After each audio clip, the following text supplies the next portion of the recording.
so MDR versus SDR model in which to go with. So what we're gonna cover in this training is what is the MDR model, what is the SDR model, and how I actually define these, because how you might see these terms thrown around in the industry is gonna be different from how I exactly define it. So then once you guys know what it is, we're gonna decide which model you go with, and then based on which model you're gonna go with, the next steps based on that decision. So first of all, MDR versus SDR models. So, look guys, if you read sales books, especially from the SaaS world, outbound, how to build outbound teams and all this sorts of stuff, you're gonna hear like MDR, BDR, SDR, and a lot of these different terms thrown around.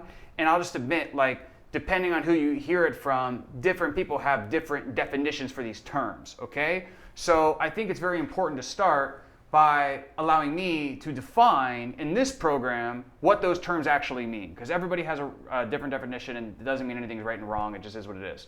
So for our purposes, MDR is a marketing development rep, okay? This is a rep that takes a lead generated by marketing and turns it into a sales opportunity, okay?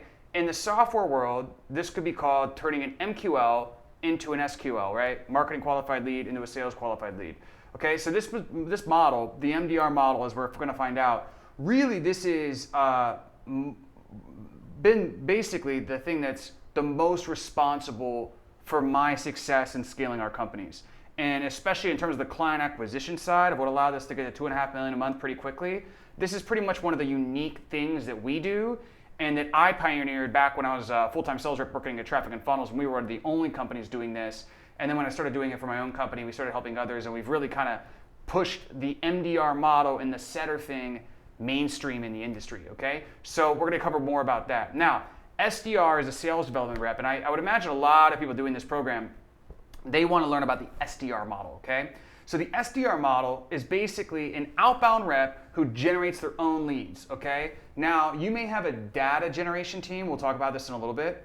You might have a data generation team generating leads for them, but instead of these leads coming in from marketing, this is where you're taking somebody who has no idea who you are, and you're a sales rep, and you as the sales rep are generating the interest and basically converting it into a SQL, right? A sales qualified lead, all right? So this is commonly what's thought to as like traditional cold calling, pound the pavement based outbound teams, okay?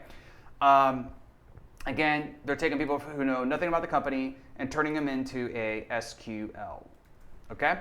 So we've scaled this model up to our best months, 300, 400 grand a month. Regularly, I'd say we sit around, honestly, probably 150 to 300, and we're continuing to build this model. It's a little bit difficult for us because we crush so hard with the MDR model that it's really not a priority for us to build the SDR model, but we have built it, and in terms of cold calling, cold LinkedIn, cold emailing, we're regularly doing usually over 200 grand a month, even 300 grand a month with this model, completely cold, no ad spend, cold calling people out of the blue who have no idea who we are. So I'm not gonna claim that I've scaled to $1 million a month, pure cold end-to-end outbound, not by any means, but what I can claim is that I can definitely help you get to 200 or 300 grand a month by copying, pasting the very systems we're using into your company. And I'll say this, probably by the time you're even watching this video, I would be surprised if our cold end-to-end isn't at 400 to 500 grand a month, because we're really putting a lot more emphasis into it, because probably the same reasons you guys want to. For me, if I can get our team more on cold end-to-end opposed to relying on ads, I don't have to create creatives. It's less volatile. It looks more attractive from a valuation and an exit standpoint, even though I have no plans to really exit my company. Still, I think you should build your company in a way that makes sense that you could exit, or at least you could exit yourself from the company and become more of an owner and profit shareholder opposed to the actual CEO. But my big thing is I'm bottlenecked with the marketing. So that's why this is such a big thing with us, is that it really kind of decentralizes the lead gen away from needing me. Right? Because I'll tell you this is a slow burn. It takes a while to build, but once you have it in, it's very durable. And that's what's great about it. So that's why it's an emphasis for us. And the more we learn about this as we go through it, the more we'll teach. But right now, just as full transparency, 200-300 grand a month is typically what we do. And I can tell you how to get there. And for a lot of people, I know that's going to be a huge win. And for a lot of you guys too, if you have a little bit of a better market than I, and I'll explain this in a little bit, you'll see in this training, you should be able to pass my 200-300 grand a month pretty fast, because targeting our market with cold end-to-end is one of the hardest things you can do, and you'll see as you go through this training, okay? So let me zoom in here. This is what the funnel looks like for the SDR end-to-end outbound process, okay? So first, you have a lead, you're gonna have to build a lead generation team, okay? We call these LGSs, they're lead generation specialists. What they do, they're kind of like VAs. What they do is they source the lead, they enrich the lead, they validate / clean the lead, and then they personalize the lead to get it ready for outreach. It's a 4-step process. We're not going to cover that in this training, but in the end-to-end training, we'll cover with you exactly how we do it, okay? Now, once the lead goes through this 4-step process, right, and we'll show you how, the nice thing about SDR process is you could just look at the lead and you're like, I know that person's qualified, right? Opposed to ads, you're getting people in, some are qualified, some are not. It's a little bit all over the place.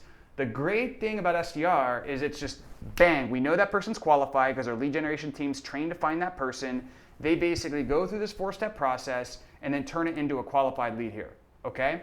So this is what's really, really cool about it is you might not get a huge list, and that's what you want. You don't want this big list. We'll talk about this later. You want a small list of highly qualified people, okay?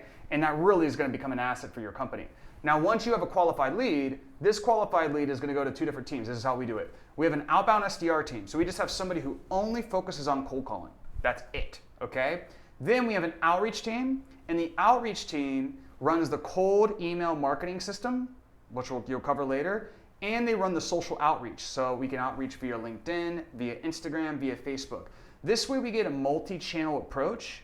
But the problem is if you have your outbound SDR teams do both, what typically happens is they're going to focus more on these because it's just a little bit easier, to be honest. Like, you know, they're kind of going to naturally go away from what's going to make them feel like, I mean, if you're cold calling, you're going to get rejected a lot, right? So it's easier to kind of shift your efforts over here. And then also, once you get this rocking, it actually scales a lot better. That's why, for us, we separated it so we can take advantage of both channels. Otherwise, cold calling will always suffer. We had to learn that one the hard way. So anyways, you're going to learn way more about this in the training, but this is what this is, okay? Now, the MDR process is based, it may vary based on the marketing campaign on the front end, okay? In this training, we're going to talk about the group funnel, the VSL funnel, and the low ticket funnel. Now, I'm not going to necessarily teach you these funnels, but I am going to teach you these setter systems to these funnels. Now, if you have the lead generation training that you took in the upsell, then you're going to have this, right? Or if you upgrade in SDA, we basically consult you and help you build these with you, okay? But here's the deal. Group funnel, and I've ran all of these successfully, okay? Obviously, this one I'm running right now. That's how you got here. And then this is really the mainstay of what got me to 8 figures is this VSL. The group funnel I scaled to 500 grand a month. So like all of this stuff, I can tell you straight up, like we've crushed these, okay? I mean, I wouldn't teach you guys anything. I mean, seeing this thing goes end-to-end outbounds at 300 grand a month, I wouldn't teach you guys anything I haven't done myself. So group funnel, okay? What you do here is you basically give an ad that gives a free resource, like a PDF. That goes to an opt-in. You get name, email, phone number. Out of the opt-in, you have a thank you page. That's going to drive to a group. We're testing both school groups and Facebook groups right now. So it says Facebook here, but we're testing school, and we're really bullish on school working better. So once I validate school, I'm going to update the training and recommend school officially. We do this 4-second bridge delay here so the pixel can fire. Then what we do is we text every lead. Now we're automating this text with the setters because we find the PDF leads aren't very good to call, okay? They're great to text, but there's a lot of them, and calling can be rather inefficient because like it's a free PDF, you get a lot of garbage. So we do a text, and then basically the setters are gonna follow up on the text. And then both the thank you page and the email sequences drive into the Facebook group or the school group. And then within the school group, you're going to be sending emails, or once you have your list/group, right? You retarget, you send them emails, you do your setter processes. You'll learn that in the training. You're also doing content, which can lead them to the setters. It's all of this stuff that eventually leads to a sales call. So this is a great funnel. We'll cover pros and cons of this in a little bit, but it's a great funnel to get started. Okay. VSL, very, very simple. Ad, and the ad basically sells them on getting on a VSL or a webinar. Then they have to opt in, name, email, phone number. They watch something. It could be a VSL or webinar. I like VSL for the most part. Application, sales call, right? Now, once you get the name, email, phone number, the setters need to call and text ASAP. Like you want speed to lead 5 to 10 minutes, and you really want to just hammer these leads in the first like 2-3 days.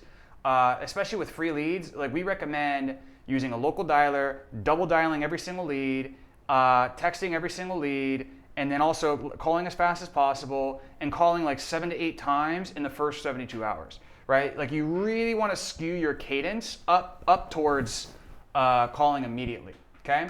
Then what we also do is we get them on the email list and we drive emails to application. That's very, very key. The email is what really makes this funnel work as well. Now, we do teach something, you'll learn in the training later, called an application grading system. Actually, this might only be in the upsell training. But there's an application grading system where essentially when you do the application, there's a 1 through 4 grading system. 1s get canceled, 2s are kind of iffy, okay? So when you grade a 2, it goes to a setter for a 15-minute disco.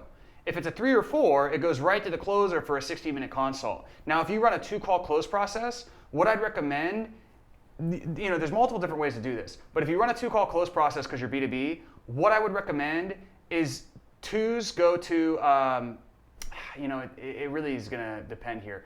But I would recommend in this process, anything that's above a 2 will go to the closer for a quick 15 to 20-minute disco that leads into the demo. All right, so a 60-minute demo or a 30-minute demo, however you want to do that.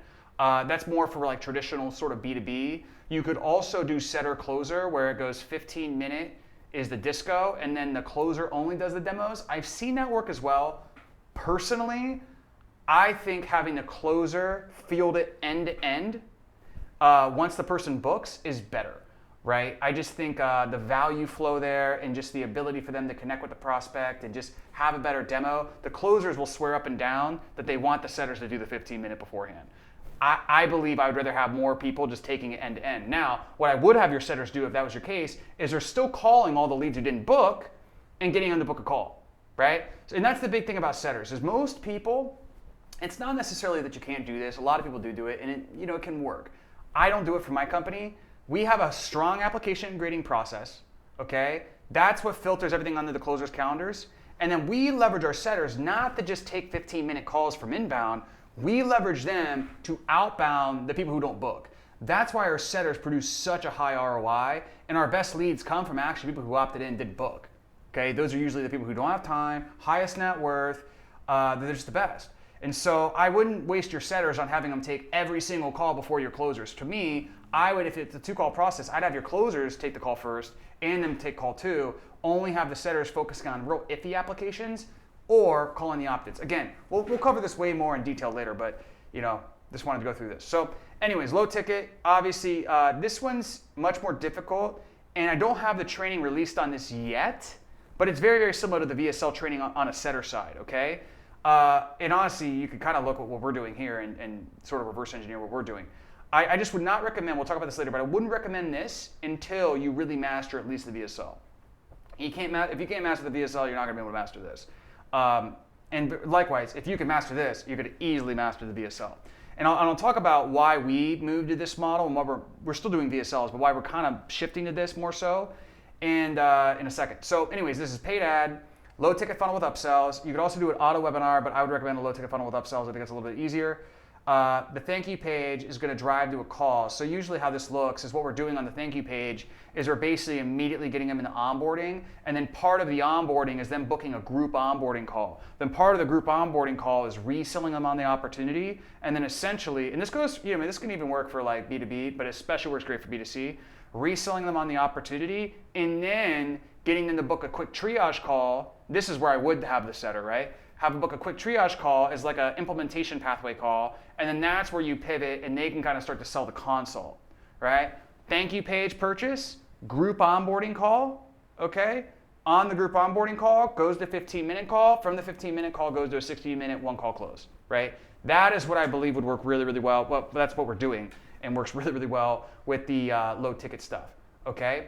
So what you can also do is you can even have your upsell to go to your high ticket in the upsell flow. And then also, once you create the buyers, you're going to be using your emails, your outbound setters, you're going to be using SMS, you're going to be using your client community, which you can have the setters DM within the client community. You can use course content and webinars with your buyers or one-day events to basically get all these buyers and filter them. Again, we're pushing everybody to apply and then eventually a call, right? This is really just generating leads. We're not going to be making a profit off of this, okay? So picking your model, Okay, what do we want to do here? Let's zoom out a little bit. All right, so you're probably like a little overwhelmed. Let's figure out which model you're going to pick, okay? So it's the easiest way to figure out which one you should do is kind of look at what's not going to work first, okay? And which models don't work in certain markets. So the MDR model, if you have a small market, like your market's 10K total addressable market or below, or very corporate buyers with multiple decision makers and like you're either mid-market to like enterprise level, you know, you're probably going to want to go with the SDR model, okay? Now, if you're not that, generally, everything else, all the MDR stuff will work if you're not this, okay? Generally. Now, there still could be other reasons you want to go SDR. I'm just saying MDR model can work otherwise. Now, SDR, this can almost work in all markets, okay? But it tends to work much better in what's called declaring markets, okay? So there's declaring markets and non-declaring markets. Now, just candidly, I just made this term up. But basically, I'm going to explain this in a second, okay? But basically, with SDR model, you really want to use declaring markets. Non-declaring markets can work, but they're going to be usually easier with ads. I'll explain right now, okay? So declaring versus non-declaring. So declaring, okay, stay with me. Declaring, this is where the market raises their hand to identify, self-identify who they are to the world, okay? So a good rule of thumb for this is a declaring market is easy to find on LinkedIn. That is almost always like the kind of barometer I measure it by. They're easy to find on LinkedIn. They're easy to find on Sales Navigator. They're easy to find on ZoomInfo or Seamless.ai, which are lead gen databases that are very similar to like Sales Navigator almost, okay? Or maybe they're easy to find on Google. They're easy to find on Google Maps, okay? So let me go through an example. Any brick and mortar business, easy to find, right? Because what do? They self-identify on Google Maps. They self-identify on Google. They try to rank for certain keywords, right? So you see how they're trying to self-identify as a dentist, right? They're a declaring market, okay? Another really good example here is a lot of like traditional professional services. So recruiters, insurance agents, real estate agents is a great one, financial advisors. They're very, very much out there trying to self-identify, here's who I am, okay? Another one is, example was a key personnel with a bigger company, right? So a CMO, a CEO, a CTO, right? Like how easy is that to find on LinkedIn? Pretty easy, okay? So cold end-to-end outbound thrives on this type of market because it becomes easier to segment the market down and to find them so you can collect data, okay? And the fact is, the main constraint of cold end-to-end outbound is gonna be data, okay? Everything else is actually not that hard. It's the data that is literally, like I was consulting a friend on this, and you know he's a big eight-figure guy, he's really good with ads, he's trying to move to cold end-to-end outbound. And I was helping him, and what clicked for him that got it to work was he just didn't have the data, right? His team was good, and he was like still trying to figure out his team, it was the data. He just didn't have the right data. So you're gonna get a little bit better idea of declaring market once we go to non-declaring. So non-declaring, this is a market that does not self-identify who they are to the world, right? So for instance, coaches, consultants, and course creators, right? Now a B2B corporate consultant might self-identify on LinkedIn, but like people like, me or, several other people out there that are kind of like coaches, teaching coaches how to be coaches, or like they have a course, like they're doing course creation for like teaching people how to do e-commerce or whatever it is, right? You can't really find these, they don't really self-identify. Now there's different ways to find them, but it makes it harder when they don't really self-identify, right? What's another example? Very, very easy, right? Women who want to lose weight. Are they putting on their LinkedIn or self-advertising to the world that they want to lose weight? No, right? Any sex, dating, relationship offer, right? Nobody is self-advertising to the world that they have a relationship or sex issue. If you work in a very sub-niche, this could also be a non-declaring market, right? So let's say you work with agencies, but you could only work with a lead gen agency, a lead generation agency. Okay, done for you lead generation. Well, it's hard to find, like they don't really self-identify on LinkedIn that well, you know? So you might be able to do it. You might be able to do it with Seamless AI, a little bit harder, right? E-com companies, okay? This also is tough, okay? Anything BizOp, right? Nobody who wants to start Amazon FBA business is self-identifying on LinkedIn. You see what I mean? So this is where it becomes a little bit tough. And again, like similar to declaring markets, non-declaring markets use the litmus test of like, is this person easy to find on LinkedIn? Again, usually if it's a non-declaring market, pretty not. Now, non-declaring markets tend to do better when you use really good messaging with your ads to basically build a list of the right demo and psychographic of who you're going after, and then you outbound with setters to that list. So that's how I look at it, right? The key is always the data. The question becomes, if you can't really find the data really good with cold end-to-end outbound, then what you can do is you can use these gigantic platforms with great AI and basically build the messaging in such a way where it zeroes in on this pocket of audience that's the right demo and psychographic, right? Because it's not just enough to have the right demo, you need to have the right psychographic. For instance, you could go after e-commerce companies, but maybe you want to go after e-commerce companies who are a little bit more savvy with digital marketing and email marketing and different stuff like that, right? So you're kind of going down into that psychographic. And then what you can do is use ads, generate the list from there. You're building your own list, paying for it, and then outbounding from there. So again, that does require you to run ads, but I will say that it can be a lot easier. Now, you can still do end-to-end cold outbound with non-declaring markets, all right? So for example, e-com companies, they may not self-identify on LinkedIn, right? But there's a software called Built With, and there's other softwares as well. I mean, there's tons of lead generation companies out there. It's a huge industry for a reason. This is why. But you can use Built With, and Built With, basically, I have no idea how do they do this. But basically, they could say, okay, you use X, Y, and Z software, and they can give you a list of everybody who uses X, Y, and Z software. So for instance, let's say you want to have to go after those savvier e-commerce companies who are good with digital marketing. What you can do is use Klaviyo, which is a kind of savvy email marketing tool for e-commerce companies who are usually a little bit better at direct response. You can use that tool and basically use that tool and you can look at all the companies who use that tool, which that tool is built specifically for e-commerce business owners who are probably savvier with digital marketing. You see what I mean? So by the nature of using Built With to segment down and find Klaviyo e-commerce owners, now we could find people who we couldn't find through like Seamless AI or LinkedIn. And then what we could do is use Built With as a jump off point. We'll cover this more later in the training, but as a jump off point to basically say, okay, here's my pool. Now we can use Seamless.ai for this up here, right? So Built With would be our source, and then we enrich, validate, and personalize using Seamless.ai and or Zoom Info. Even other softwares called Cognism, Lucia. We'll cover all this later in the training, okay? So it is still possible. So for instance, with my company, I can't find coaches, consultants, and agencies, especially because I don't work with like big agencies. I mean, we can, but really our bread and butter is like the smaller lead gen agency that is a little bit more focused on direct response marketing to get clients. And so, none of those markets we can really just like type in on LinkedIn or type in on Seamless.ai and just go after the list, right? It's very, very hard. So what we do is we look at softwares that these companies in our target demo use using Built With, and then also we look at interest-based Facebook groups that are public that we can go into and find everybody that's in the group and then manually research those with our VAs and build a list that way. That's how we've been able to scale to 300 grand a month cold end-to-end outbound with a non-declaring market. So it still is 100% possible. I would just say, I wish that I had a declaring market. Like I just consulted somebody yesterday who does financial advisors. They help financial advisors grow their business. And they were doing cold end-to-end outbound, doing like 200, 300 grand a month.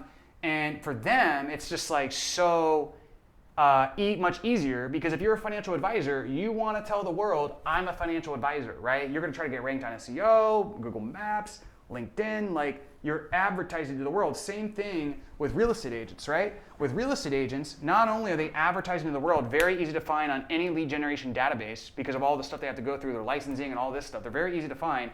On top of that, you could basically segment even further by using Zillow, only finding the people who, let's say, pay for ads on Zillow or Homes.com, Realtor.com, and then basically using the LGS system that I teach later to only curate that list, and then your quality of your list is really good.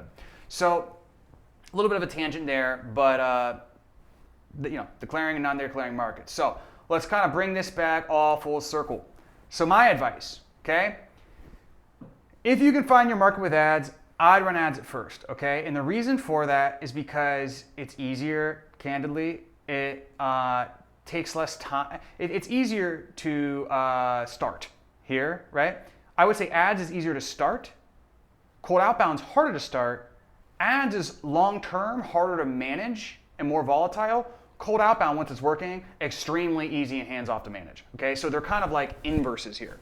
So if you can run ads, what I would do is run ads at first because of that reason, and you also with ads, very, very fast feedback loop on your messaging.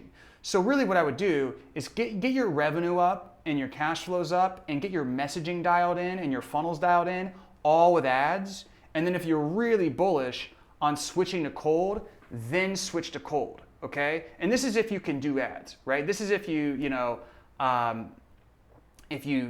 a TAM lower than 10K, or you go after mid-market enterprise, you just go right to cold, okay? So that's my advice there. If you could do both, again, I do ads first, pivot to cold slowly, right? This is exactly what my company is trying to do. In a perfect world, I would love to do all our B2B revenue.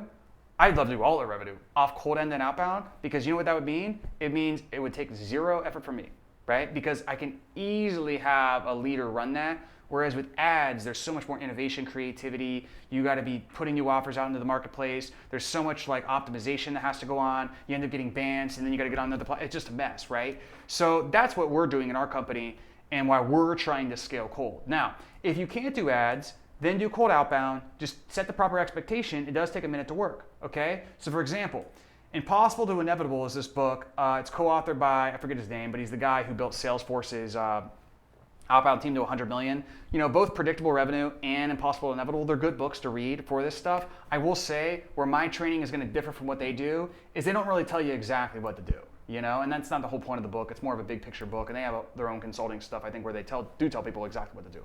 But anyways, that guy's crushed it, right? And so it's worth knowing what they learned. And one big thing he says in that book is that for his clients, he sets the expectation it's going to take 12 to 18 months, all right? When I read that, I was like, I just am not, no. I'm going to get it to work faster than that. That's not going to be me.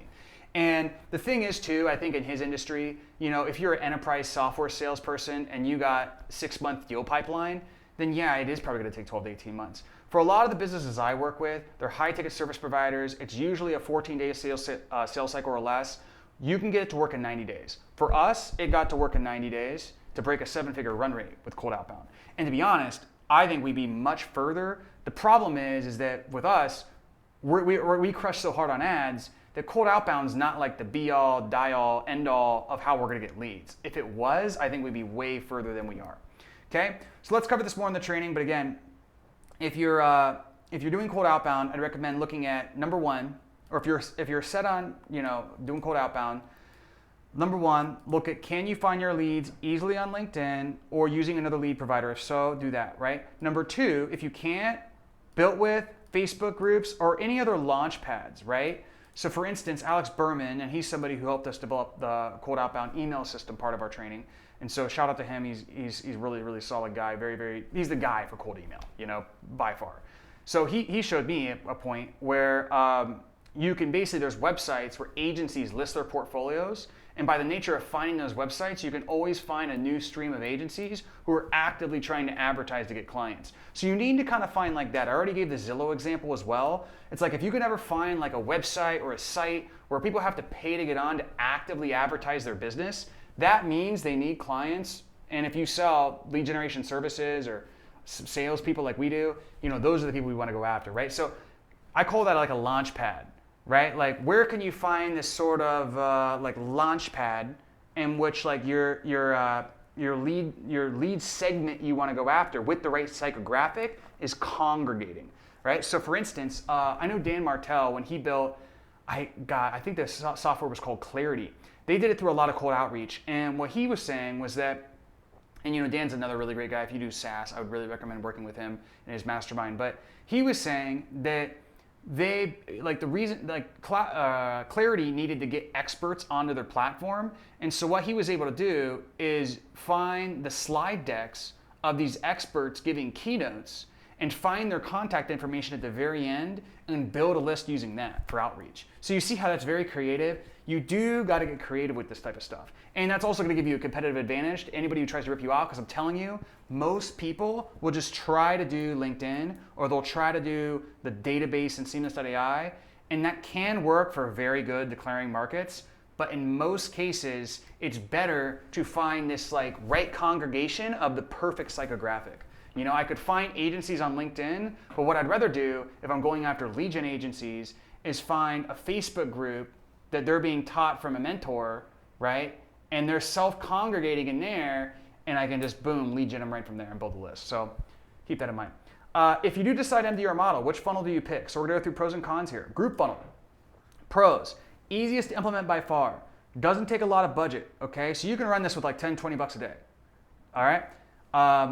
Now it would be better if you did more, but you know, you can do this with very low budget. Also, with the group, whether you do it on Facebook or school, it builds an asset that you'll always be able to use for your business, right? Because you're building a community, so it's never gonna go away. It's kind of like a different version of an email list, right? It's like a circular community-based version of an email list, and I think it's really gonna be the email list of the future. It's also very forgiving. So your messaging can suck, your sales process can suck, and you can kind of still be trying to figure it out, but it's a very forgiving funnel. It also is partly that because the sales cycle is going to be a little bit longer on average. So because of that, the leads come in a little bit warmer and it's easier to close, okay? Now the cons. I really have not seen many people scale their groups past $300 to $500 a month. So it's not as scalable. You know, the efficiency of the system and how the energy in the system is kind of channeled and optimized, it gets very all over the place and a little bit inefficient at scale. Now, with school, the software we're testing out for group funnels, I believe that could change. But with Facebook groups, based on the changes they've made, you know, we found that it is tough to do past $300 to $500 a month. Now, I got my Facebook group to $500 a month before we switched to VSLs.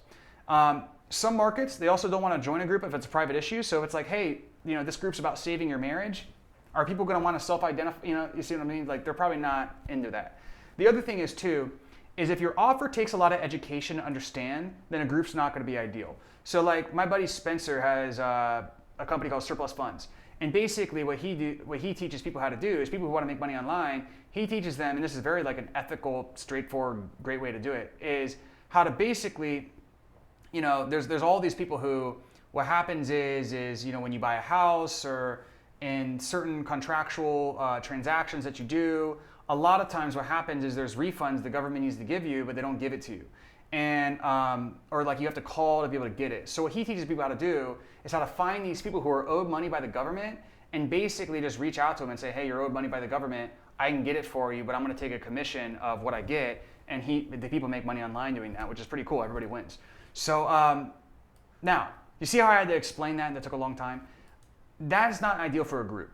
A group would be better for like Amazon FBA, where there's already a high search volume, if you look on Google Trends, of people already looking to be interested in that, right?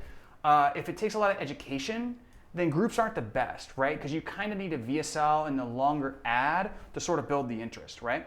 So look, if you're a newbie and you can do a group, okay? It's the best way to start. If you're kind of in between, do a group. It's the best way to start, and then once you dial it in, you can move to VSL. That's what I did. Okay, now VSLs. Best scale potential up until low ticket. We'll talk about what that is. Still pretty easy to implement, but not as easy as group. Okay, cons. You have to know your market. You have to know your messaging. Your copywriting's got to be on point. Okay, the biggest, like, I'll just be honest. Like when I see people who say VSLs don't work, it's just like, come on, you just stink at copywriting. Like, it's just so silly that people would think that, oh, this doesn't work. It's like, yeah, it does. You just gotta like learn how to market your business. And so there's nothing wrong with not being able to market your business. It's just that it does take time. And that's why I like the group, because you can kind of figure out like, okay, this is what's hitting. And then you can take it on, you know, you can take it on the road, right? Like the VSL is like taking the show on the road, because the VSL will not work if the message is not on point. It's very unforgiving, whereas the group is very forgiving, okay? You gotta be good on video, right? Like, I'm not like the craziest creative theatrical person ever, but like I'm decent enough on video. If you're like sounding super scripted and super like tight and just not good, or you're doing it off of a really crappy camera setup, like, yeah, it's not gonna work very well. You also got to know how to run ads somewhat well. In our high level programs, we have trainings on this and stuff. But you got to know how to run some ads, and you got to be able to budget like $300 to $500 a day to get the pixel to optimize for this type of stuff. Okay? So that's why you need a decent budget there. All right? The other thing is here is you got to be okay with buying data. Like for me, I launched a VSL and did 6 iterations before I got it right. Probably spent like 20, 30 grand. Now, I just was so confident in my abilities to figure this type of stuff out. And I have such a good mindset and understanding that I'm buying data and I'm investing. And on top of that, we had a great outbound sales team. So I knew any leads that come in, I don't even care if they book a call. We're freaking picking up the phone and calling them. Because of all of that, like I just, I was like, let's do iteration. And I tried so hard to get it to work, and then finally got it to work and went from a funnel that couldn't do anything to boom, $10 million a year funnel. So you could see, it's worth it, but you got to have the right mindset for it. And real business owners will. But a lot of people, they just, they spend $50 a day and then they're like, oh, it's not working. It's like, okay. So anyways, like if you're kind of skittish on this stuff, I would really recommend the group, because the VSL is like, you got to be ready to go. Now, low ticket funnel, you got to even be more ready to go, okay? So here's the pros with this. What happens with this at scale is no matter how many creatives you do or how many new VSLs you do, what starts to happen is the efficiency of your business gets worse, which happens at scale. There's more entropy in the system. You're going to come to a point where on your P&L, there's more ads than you would like there to be. So for instance, if I look at my P&L and my ad expense, like pure of what I'm spending on Facebook, Google, whatever, is if it's at like 30, 40, 50% or something, I'm like, that's too much, right? I want to kind of keep that for like 20% or below for B2B, and for B2C, 30% or below max, and even 30% is getting up there, right? Like 25% or below, I'd be really, really happy B2C. So what happens is, as you start to scale, you'll see these call funnels, they don't liquidate the budget, right? And the system becomes a little bit more inefficient. Your sales reps aren't closing because you have more sales reps. That's just natural. You have more setters, so their setters aren't doing as well. So once you're on the VSL and you have a great outbound team dialed in, then it can make sense. This is what we're doing, is switching to low ticket, because most of our sales are coming from our outbound team anyways. So we might as well just do our best to liquidate the budget, right? And free up stuff on the P&L. The other thing too is that in a long-term perspective, you're creating an asset in the form of customers and goodwill into the marketplace, especially if you're low ticket. Like, try to make your low ticket really good to where they're getting 10x the value truly of the thing. So the cons is it's a lot more operational complexity. It's a huge pain in the ass, and a lot of times it won't work as well as the VSL. I will say this for sure: if you do not have a savage outbound team, it probably will not work as well as the VSL. So you can't really do this until you do the VSL and you implement a great outbound team with the VSL. Then when you're like, man, we can just solely ride on our outbound team, then what you want to do is switch it to low ticket. You see what I mean? Because you already have the outbound team in place. If you don't have the outbound team in place, it's going to be tough to get the low ticket to convert into calls at an efficient cost, because it's probably not going to liquidate all of the budget. You're probably shooting for like 70, 80%. Okay. Also, like, again, you got to even have better copywriting and paid media skills to get this to work. So it's kind of good to like progress. I literally went from 1, 2, 3. Okay. And, this is pretty much what I said. I said only do this if you're doing the VSL successfully, you have a great outbound team, you find that your P&L is getting up there, and you're likely probably near the 8-figure mark and you're trying to scale further. That was my situation why I switched to this, okay? So, again, we'll review, I don't have actually this training curriculum produced yet as I'm doing this, but essentially what you need to do from here is you need to find out which funnel you're going to do, okay? Here's basically your options, all right? Are you going to do the end-to-end? Are you going to do the group? So I guess first of all, are you going to do SDR, MDR? If you're going to do SDR, right, that's end-to-end, boom, that's your track, go for it, right? If you want to do MDR model, then you have 3 options to pick from. You have the group funnel, the VSL funnel, and the low ticket funnel. Now, I have not published, as I'm speaking this, the training about the low ticket funnel in this yet, even though it's very, very similar to the VSL. So if you're going to do MDR, are you going to do group or are you going to do VSL is probably your main decision. And again, I went through situations where I do the group, situations where I do the VSL. So in the training, you'll see the way it's broken out is I kind of teach the setter processes for specifically each funnel. So once you decide which one you're going to do, you're just going to go to that part of the training and basically go through all of that training. You're not going to have to worry about anything else. Now, if you bought the upsell, there's also the lead generation aspect to it as well, to where you'll see, okay, I have it segmented by each of the funnels that you can do. And then also there's the other training for the setters that's each of the funnels you can do. Okay? In the first video that's going to be before this, you'll probably be able to see what I mean. As I'm recording this, I don't have the curriculum totally outlined yet, and it's not uploaded in school. So with that being said, that's it for this video, guys. Thank you very much. We'll see you in the next video.